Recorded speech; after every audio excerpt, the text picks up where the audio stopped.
Chief minister of Andhra Pradesh you have to take a decision అని ఒక్కొక్క లేయర్లో ఒక్క లేయర్ స్టాండ్ వేసి చేయాలి. ఇది చెప్పాను, ఇది చేయలేకపోతున్నా దాని ముందుకు వచ్చి బ్లఫ్ చేస్తారన్నమాట ఎక్కువ. ఎందువల్ల నాది కదా, వాళ్ళ వల్ల ఇలా అయిపోయింది, వీళ్ళ వల్ల అయిపోయింది అని చెప్పి నువ్వు బ్లఫ్ చేసి యాక్సెప్ట్ చేసి యాజ్ ఎ లీడర్గా ఎందుకంటే నేను హోప్ పెట్టిస్తారు. నువ్వు తప్పు ఒప్పుకొని సారీ సార్ నేను దగ్గర నేను 10 నిమిషాలు లేట్గా వచ్చానండి అంటే మీరు యాక్సెప్ట్ చేశారనుకోండి ఒప్పుకుంటారు దానికి. అంటే యాక్చువల్గా జగన్మోహన్ రెడ్డి గారు గెలిచిన వెంటనే 5 లక్షలు 10 లక్షలు సంథింగ్ ఏదో ఉద్యోగాలు అన్నారు, ఏదో 20 లక్షల సంథింగ్ నెంబర్ నాకు గుర్తులేదు. కానీ సో ప్రతిపక్షాల నుంచి టీడీపీ కూటమి నుంచి టీడీపీ నుంచి ఎక్కువ విమర్శలు ఏమొచ్చేవంటే వాళ్ళు చేయలేదు అని అన్నారు. సో జనాలు కూడా దాన్ని ఫీల్ అయ్యారు.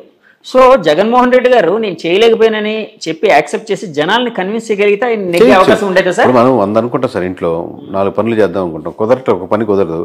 కానీ మీ వైఫ్కి మీరు ఫోన్ చేసి నేను సాయంత్రం 6 గంటలకు రాలేకపోతున్నాను, ఎందువల్లంటే ఇది ఇక్కడ బిజీగా ఉంది, పెద్ద ఆయనతో ఉన్నాను, మీరు చెప్పినట్టు ఏదో ఉన్నారు, కన్విన్స్ చేసుకోకపోతే కన్విన్స్ చేసుకుంటారు. మీరు చెప్పే రీజన్ కన్విన్సబుల్గా ఉండే దానికి అదర్ ఆల్టర్నేటివ్ చూపించగలిగితే మనం 6 గంటలకు రాలేమనుకున్నా మనం బయటకు పోయి ఫోన్ చేద్దాం, ఈరోజు రెస్టారెంట్కి వెళ్దాం ఉన్నాను అనుకోండి, దానికంటే బెటర్ ఆప్షన్ ఇచ్చారన్నమాట. 1 గంట లేట్గా వస్తాను బట్ బయటకు వెళ్దాం అంటే బెటర్ ఆప్షన్ ఇస్తున్నారు. సో ఒక ప్రాజెక్ట్ని కూడా ఇది పాలసీ చేయలేకపోతున్నాం బట్ దీనికంటే ఇంకో సెక్షన్లో బెటర్ ఆప్షన్ అలా ఇవ్వగలిగితే కన్విన్స్ అవుతారు. ఇదేం పెద్ద లాజిక్, అర్థమైతే సింపుల్ లాజిక్, అర్థం కాకపోతే ఇది పెద్ద డేటా సైన్స్ సార్. ఇప్పుడు అంటే చిన్న గీత పెద్ద గీత లాగా అంతేనండి. అంతే సార్. ఇప్పుడు చంద్రబాబు గారు యాక్చువల్గా ఇందాక Super 6లో ఇప్పుడు ఉచిత బస్సు పథకం కావచ్చు, లేకపోతే సిలిండర్లు 3 సిలిండర్లు ఫ్రీగా ఇచ్చే పథకం కావచ్చు, ఇలాంటివి తీసేసినా కూడా సేమ్ ఫిగర్స్ అదేవిధంగా విజయం వచ్చేదని అన్నారు కదండి. ఇప్పుడు రేపొద్దున్న అంటే సూపర్ 4 అని పెట్టుకోవాలి, సూపర్ 4 కాదు 2029లో ఒకవేళ ఆయన చేయలేక అంటే ఈ పథకాలన్నీ వద్దు అని అనుకొని నేను ఈ పథకాలు ఏమీ చేయను, మామూలుగా నేను ఒక మంచి పరిపాలన చేస్తాను అంటే జనాలు యాక్సెప్ట్ చేస్తారా సార్? అది కష్టం అవుద్ది. అన్ని పథకాలు ఒక్కొక్క దానికి ఒక్కొక్క డిస్కషన్, మళ్ళీ సింపుల్ గా ఓవరాల్ గా చెప్పలేము దానికి, ఎందుకంటే ఒక్కొక్క స్కీమ్ ఏ సెక్షన్ మీద ఎఫెక్ట్ పడుతుంది, ఏ సెక్షన్ చూసి ఎంతమంది ఓట్ బ్యాంకింగ్ పడింది, దాన్ని కన్విన్స్ చేసుకుని మీరు ఏ ఆల్టర్నేటివ్ చేస్తారు. నేను మంచి పనులు చేస్తానంటే కాదు, నేను సిలిండర్ తీసేస్తాను మీకు మంచి గవర్నమెంట్ ఇస్తాను, మీ సిలిండర్ తీసి దాంతో పాటు ఏమి ఇద్దాం అనుకుంటున్నారు. ఇప్పుడు ఆల్రెడీ మీరు కమిట్ అయ్యారు కాబట్టి అప్పుడు మీరు చేసుకునే ఆప్షన్ కన్విన్స్ అవుతారు కూడా ప్రజలు.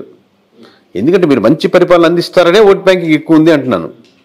ఆ ఓట్ బ్యాంకింగ్లో ఇంకా అదర్ ఆప్షన్స్ లేవు. ఓటర్ ఏ విధంగా ఓట్ చేసే ముందు అంటే ఆ ఈవీఎం మిషన్ మీద వేలు పెట్టి నొక్కే ముందు ఎలాంటి ఇన్ఫ్లుయెన్స్ అనేది ఉంటుంది, అంటే ఏ విధంగా ఆయన ఎమోషన్ ఉంటుంది అనేది ఏమైనా చెప్పగలుగుతారా? అదే కదా ఓవరాల్ ప్యాటర్న్. అది ఇండివిజువల్ ఓటేసినప్పుడు అదే అతను ఏ ప్రాంతానికి చెందినవాడు, లేదా ఏ కమ్యూనిటీకి చెందినవాడు, ఏ ఫీలింగ్స్తో పెరిగినవాడు, తన మీద ఏ రాజధాని ఎఫెక్ట్ ఎంత ఉంది, తన మీద రోడ్లు ప్రభావితం ఉంటుందా, తను ఎంప్లాయీయా, తను ఏ ఏజ్ సెక్షన్ ఉన్నాడు, తన అంటే 30 ఏళ్ళు ఉన్న ఒక రకంగా ఉంటుంది, తన పెన్షన్ మీద ఉన్నాడా, పెన్షన్ పడుతుందా, తను వాలంటీర్ ఇచ్చే పెన్షన్ మీద ఎఫెక్ట్ పడుతుందా, ఎఫెక్ట్ పడుతున్నప్పుడు ఏ కమ్యూనిటీలో ఉంటాడు, ఇప్పుడు ఈ కాంబినేషన్ కూటమి కట్టినప్పుడు కాంబినేషన్కు యాడెడ్ ఉన్నాడా, లేదా బయట నుంచి వస్తాడా, లేదా మనకు మామూలు జనరల్గా ఎస్సీ ఎస్టీ బీసీ ఓసీ సెక్షన్లో అలా డివైడ్ చేసుకుంటే అదేంటి, ఇలా అన్ని లేయర్లు నొక్కుతున్నప్పుడు తన మనసులో ఏది ఎక్కువ నొక్కుతుందని మనం నొక్కేదాన్ని బట్టి ఆధారపడుతుంది. అంటే ఓటర్ అనే మనిషి ఎక్కువ ఎమోషనల్గా ఉంటాడా, లేకపోతే లెక్కలు అవన్నీ చూసుకుంటూ దాని ఫ్యూచర్ని చూసుకుంటూ అలా ఉంటాడా? అన్ని రకాలుగా ఉంటుంది సార్.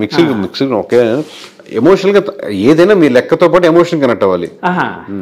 మీరు ఏ లెక్కతో ఉన్నారు, నాకు మంచి రోడ్లు ఉన్నాయి, అదొక ఎమోషన్, హాయిగా ఉందండి. ఇప్పుడు గతుకులు డుగ్గు డుగ్గు డుగ్గు అని పోతుంది, కాదు జరిగిపోతుంది, అదొక ఎమోషన్, నష్టపోతున్నాం అని. సార్ అలాగే ఇప్పుడు షెఫాలజిస్ట్గా మీరు అంటే మీ ప్రయాణం అద్భుతంగా ఉంది. మిమ్మల్ని ఇన్స్పైర్ చేసిన షెఫాలజిస్టులు లేకపోతే ఇన్ఫ్లుయెన్స్ చేసిన షెఫాలజిస్టులు ఎవరైనా ఉన్నారు సార్? ప్రస్తుతానికైతే అట్లా ఏం లేరు. మామూలుగా షెఫాలజిస్ట్ లేదు, కానీ ఇప్పుడు మనం డేటాను వెరిఫై చేస్తున్నాం సార్. ఈ డేటా చూసినప్పుడు దారుణం కనబడుతూ ఉంటుంది. రోడ్లు బాగాలేదు, ఈ సమస్యలు ఉన్నాయి, పోయినసారి చెప్పాం ఈసారి చెప్పాం. కానీ మనకు పూర్వంలో దేశం కోసం ప్రాణాలు అర్పించి ఇంత కష్టపడి జీవితం మొత్తం పనంగా పెట్టి వాళ్ళు లాస్ట్లో ప్రాణత్యాగాలు చేసిన వాళ్ళు, ఇది ఎమోషనల్ కనెక్ట్ అయిన వాళ్ళు, వాళ్ళ రిఫ్లెక్షన్ ఇక్కడ లేదే అని బాధ వేస్తూ ఉంటుంది.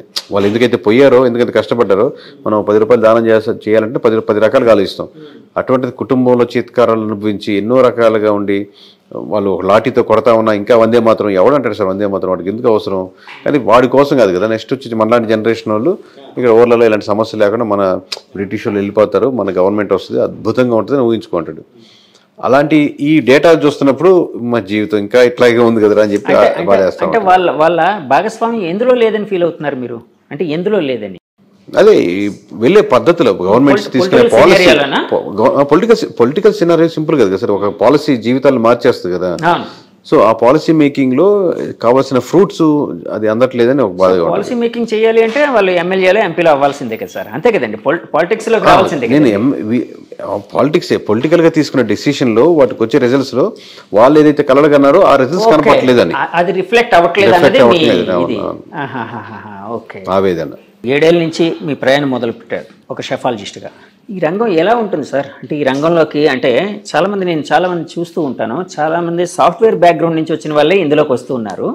అంటే ఈ రంగంలోకి ఓన్లీ సాఫ్ట్వేర్ వాళ్ళే వస్తున్నారా, ఇంకా రకరకాల అంత స్కోప్ లేదు సార్. యాక్చువల్లీ అందరికీ తక్కువ. ఇప్పుడు నేను అయిపోయాను కాదు, మామూలుగా దీనిలో స్కోప్ చాలా. ఇప్పుడు ఏపీ వరకే చూసుకున్నాం సార్, 170 నియోజకవర్గాలు మహా అంటే మీకు ఉండేది, ప్లస్ టైమింగ్ తర్వాత తక్కువ. అంటే లోకల్గా చేసుకున్నాం, మళ్ళీ 5 years తర్వాత ఏం చేస్తారు?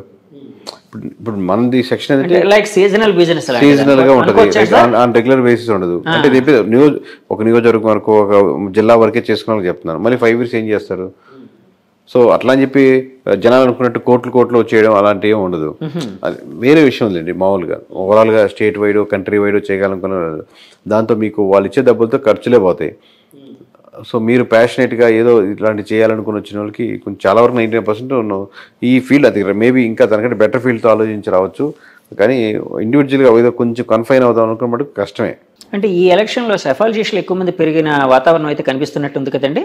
అంటే ఎక్కువ మంది పెరుగుతూ సార్. హోటళ్ళు కూడా ఉండే మనకు అప్పుడు ఇక్కడ ఈ లైన్లో ఒక హోటలే ఉంది, ఇప్పుడు 4 hotels ఉన్నాయని చెప్పి అందరూ ప్రజలేం పెద్ద అద్భుతంగా మారదు. ఇప్పుడు 4 hotels వచ్చాయంటే ఈ 4 సంవత్సరాల్లో ఆ వీధిలో 4 రెట్లు పెరగలేదు. అదే మనుషులు ఉన్నారు, అదే అపార్ట్మెంట్లో, హోటల్ మటుకు 4 వచ్చి ఈజీ కదా పెట్టడం. ఇప్పుడు ఒక ఎమ్మెల్యే అప్రోచ్ అయ్యి నేను ఎలా చేస్తారో ఏంటి నాకు అనవసరం, ఒక్కొక్కటి ఒక మెథడాలజీ రైట్ రాంగ్ పక్క పెడదాం. సో అలా సంవత్సరాలు పెరిగే కొద్దీ ఈజీ అవుతుంది. బట్ క్రీమీ లేయర్లో కొన్నే ఉంటాయి ఆబ్వియస్లీ. మీరు ఇప్పటి వరకు ఏ పార్టీకి సార్ వర్క్ చేశారు? అన్ని పార్టీలు వర్క్ చేస్తాం. టీడీపీ అందరికీ ఇండివిజువల్ గానే, పార్టీగా కాదు. ఎవరికైనా పార్టీ పరంగా ఏమైనా చేసిన సందర్భాలు చేయలేదు. ఏ పార్టీ వాళ్ళైనా మాకు చేయించండి ఇట్లా. అంటే ఆ పార్టీలో ఉన్నటువంటి ముఖ్య నాయకులు ఏదైనా అడుగుతాను అనుకుంటే ఇన్ఫర్మేషన్ వాళ్ళు చెప్తుంటాం, కానీ ఆ పార్టీకి అసోసియేట్ ఏం చేయలేదు. ప్రశాంత్ కిషోర్ గారు అంటే అప్పుడు తెలుగు రాష్ట్రాల్లో చేశారు, తర్వాత బీహార్, ఇంకా రకరకాల బెంగాల్, వెస్ట్ బెంగాల్, ఇంకా రకరకాల ప్లేసులకు వెళ్ళారు కదా. అలాగే మీకైనా ఆలోచనలు ఉన్నాయి? అది అబ్వియస్లీ చేస్తాం సార్. మామూలుగా చిన్న ఎమోషనల్ డిఫరెన్స్ ఉంటుంది, కానీ ఒక స్టేట్కి మిగతా నెంబర్స్ అన్నీ సేమ్ ప్యాటర్న్లో ఉంటాయి చేసే పద్ధతి. ఇప్పుడు మీరు తమిళ్లో ఇంటర్వ్యూ చేయాలంటే ఓన్లీ భాష డిఫరెన్స్ చెప్తే ఎలా అడగాలి, ఎలాంటి క్వశ్చన్ అడగాలి, ఎమోషన్ అన్ని ఒకటే ఉంటుంది. సో లాంగ్వేజ్ ఒకటే బ్యారియర్ కదా. సో అట్లాగా చిన్న ఇబ్బందులు ఉంటాయి. బట్ అక్కడ లోకల్ టీమ్ని మనం ఇన్వాల్వ్ చేసుకొని వాళ్ళతో వెళ్తే ఎక్కడైనా చేయొచ్చు ఇండియా మొత్తం మీద. భారతదేశం అనేది వసుదైక కుటుంబం అంటారు. అంటే డిఫరెంట్ పీపుల్, రకరకాల లాంగ్వేజ్ పీపుల్ ఉన్నా కూడా వాళ్ళ ఎమోషన్ అనేది కనెక్ట్ చేస్తూ ఉంటుంది భారతదేశాన్ని. సో అందుకే ముందుకు వెళ్ళగలుగుతుందని చాలాసార్లు చెప్తూ ఉంటారు కదండి. నేను దీన్ని అంటే మీకు పొలిటికల్ సినారియోలో అడుగుతున్నాను. భారతదేశంలో ఓటరు అంటే రకరకాల ప్రదేశాల్లో ఇందాకలు అన్నారు కదండి, ఒక్కొక్క చోట ఒక్కొక్క ఓటరు రకరకాల సమస్యలు లేకపోతే రకరకాల ఆలోచనలు, రకరకాల డెవలప్మెంట్లు కోరుకుంటూ ఉంటాడు ఇలాగని. కానీ వీళ్ళందరినీ కనెక్ట్ చేసే ఏదైనా అంశం ఏదైనా ఉందండి భారతదేశం పరంగా చూసుకోవాలంటే ఓటర్ని? భారతదేశమేనా? మరి అలాంటప్పుడు ఇండియా కూటమి గెలవడానికి అంటే కొంచెం పుంజుకోవడానికి అదే కారణం అనుకోవచ్చా? అట్లా ఉండదు సార్. ఇండియా I.N.I.A అది ఇండియా కాదు కదా. ఇండియా వేరు, ఇండియా అనే ఎమోషన్ వేరు. అది ఇండియా కూటమి రేపు పొద్దున్న గెలవచ్చు ఓడవచ్చు, అట్లా కదా. ఇండియా పేరుని పెట్టుకున్నాను కానీ ఇండియా కూటమికి ఎక్కువ వేద్దామని, భారతీయ జనతా పార్టీలో భారతీయ ఎక్కువ ఉందని భారతీయ జనతా పార్టీకి వేయడం కానీ, జనసేనలో సేన ఉందని సేనకి వేద్దామని అట్లా ఉండదు. వేయాలనుకుంటే వేస్తారు, పేరు ఏదైనా సరే. సార్ ఇప్పుడు మీరు ఒక షెఫాలజిస్ట్గా రాజకీయాలు అన్నీ పరిశీలిస్తూ ఉంటారు కదా సార్, పరిశీలిస్తారు సార్? పరిశీలిస్తాం అందరినీ. సో మోదీ గారు మేనియా అంటే వాళ్ళు 400 సీట్లు అన్నారు. సో చాలా తక్కువ వచ్చాయి, 290+ ఏదో సంథింగ్ ఏదో వచ్చాయి. సో అలా కావడానికి కారణం ఏంటంటారు సార్? ఒక షెఫాలజిస్ట్గా మీ ఆలోచన ఏంటి, విశ్లేషణ ఏంటి? అదే ఆబ్వియస్గా థర్డ్ టర్మ్ కాబట్టి వ్యతిరేకత ఉంటుంది. అలాగే 2 times టర్న్ చేస్తున్నారు కాబట్టి ఇంకా వాళ్ళు పుంజుకుంటున్నారు. అట్ ది సేమ్ టైం రకరకాల కాంబినేషన్ వచ్చాయి. ఆ సబ్జెక్ట్ మనం నేషనల్ వేరే టాపిక్ పెడదాం. బట్ ఓవరాల్గా జనరలైజ్ చెప్పాలంటే ఈ ప్రధానమైన అంశాలు ఏంటంటే, ఆబ్వియస్గా బీజేపీ ఉన్న కోర్ ఓటు బ్యాంకింగ్లో బీజేపీ పడేదంతా బీజేపీ ఓట్ బ్యాంకింగ్ కాదు. బీజేపీ కోర్ ఓటర్స్ ఉంటారు. At the same time Congress మటుకు రాకూడదు అనుకునే దానికి ఇమీడియట్గా కనపడే ఆల్టర్నేటివ్ ఉండేవాళ్ళు ఉంటారు. అలాగే ఇండివిజువల్గా ఎంపీ క్యాండిడేట్లు వాళ్ళు సొంతంగా తెచ్చుకునే ఓట్ బ్యాంకింగ్ 5% 10% ఉంటుంది. ఇలా మొత్తం మీద కాంబినేషన్, కానీ ఆ కాంబినేషన్ తగ్గుతూ ఉందన్నమాట.